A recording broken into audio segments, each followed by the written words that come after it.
일요일 MBC 뉴스데스크 이어서 광주 전남권 소식입니다.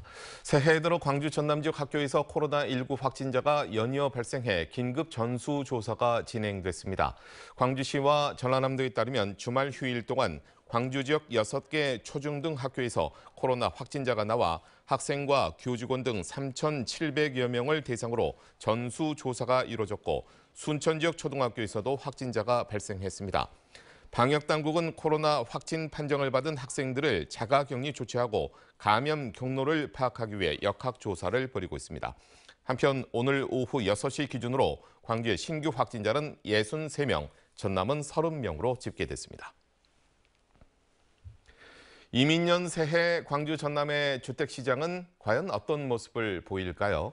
대통령 선거와 코로나19 등 변수가 많아서 예측이 쉽지는 않지만 지난해와 같은 급등세는 없을 것이라는 전망이 우세합니다. 조현성 기자가 보도합니다.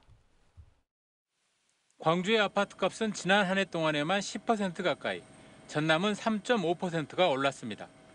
특히 광주와 여수, 순천, 광양 등은 금융과 세금 규제를 받는 조정 대상 지역으로 묶여 있는 가운데서도 지속적인 상승세를 이어갔습니다. 전국적인 집값 급등 흐름 속에 정부가 가계대출을 더욱 조이면서 작년 하반기 들어서는 수도권 등 일부 지역의 집값이 하락세로 반전하거나 가격 상승폭이 크게 둔화됐습니다. 이런 가운데 주택산업연구원은 올해 광주 지역 주택시장은 3년 만에 신규 공급량이 수요 증가분보다 많아질 것으로 추산했습니다.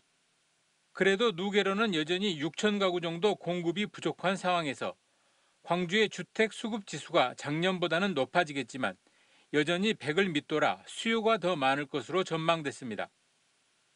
관건은 역시 정부의 정책 기조입니다. 지난 연말 정부는 일부 지자체의 요청에도 불구하고 주택거래 규제를 그대로 유지하며 집값을 하향 안정화하겠다는 방침을 분명히 했습니다. 때문에 올해 광주의 집값은 상승세를 이어가더라도 상승폭은 제한적일 수밖에 없다는 관측이 우세합니다.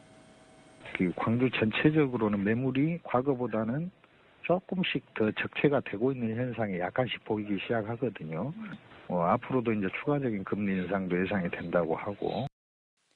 여기에 오는 3월 대선 결과에 따라 새 정부의 정책 변화가 예상되는 데다 6월 지방선거 변수까지 있어 주택시장의 불확실성은 당분간 이어질 전망입니다. MBC 뉴스 조현성입니다. 대선이 2달여 앞으로 다가온 가운데 호남 민심 잡기가 갈수록 치열하게 전개되고 있습니다. 역대 대선에서 민주계열 후보에게 90% 안팎의 압도적 지지를 보냈던 호남이었지만 현재 민주당 이재명 후보는 지지율이 60에서 70% 사이에 갇힌 상태이고 여권 빅텐트를 통해 돌파구를 모색하고 있습니다. 국민의힘은 지난 2016년 총선에서 돌풍을 일으켰던 옛 국민의당 출신 호남 정치인들을 대거 영입해 호남 민심 잡기에 공을 들이고 있습니다. 전남 지역 철도망 구축 사업이 올해부터 속도를 낼 것으로 보입니다. 전라남도에 따르면 올해 정부 예산에 반영된 전남 지역 철도 예산은 지난해보다 16.1%가 증가한 9,164억 원으로 호남고속철도 2단계 사업은 오는 2025년에 진주, 광양 간 경전선 철도 사업은 오는 2023년 완공을 목표로 추진됩니다. 또 전라선 고속화와 광주 나주 간 광역철도 등의 신규 사업은 제4차 국가철도망 구축 계획에 반영돼 현재 사전 타당성 조사가 진행 중입니다.